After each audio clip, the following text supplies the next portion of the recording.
Bey'in emrine girdi. Start verildi ve koşu başladı. Endurance 4 boy startta kaldı. Orta kullardan Strange World koşunun liderliğini alıp bir boy farklı bir liderlik temin ediyor. 4 numaralı Golden Compass'ın önünde.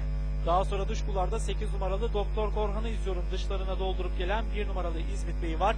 Bir boy kadar geride ikilisi 9 numaralı Melek Yüzümü izliyorum ve koşunun son 800 metresine doğru geliniyor değerli izleyiciler. 6 numaralı Strange World önde 1,5 boy farklı liderliğini koruyor. 1 numaralı İzmit Bey'in önünde.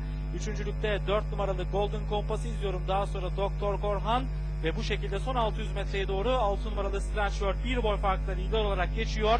1 numaralı İzmit Bey'i atak yapıyor. Şimdi önde kaçan Strange World'u yakaladı. Gerilerden 4 numaralı Golden Compass'ın ve Doktor Korhan'ın da çabalarını izliyorum ve taylar son düzlükteler. Son 400 metre değerli izleyiciler. Strange World kaçıyor. İzmit Bey'i bu safkanı kovalıyor dış kullardan. Doktor Korhan da atak yapıyor. En dış kullardan 5 numaralı Kibirli'nin de sprintini izliyorum.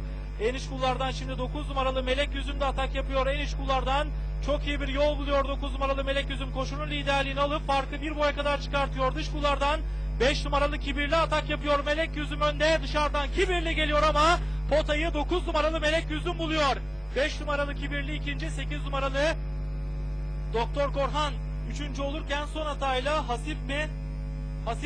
koşuyu Hasip dördüncü olarak tamamlıyor sevgili seyirciler.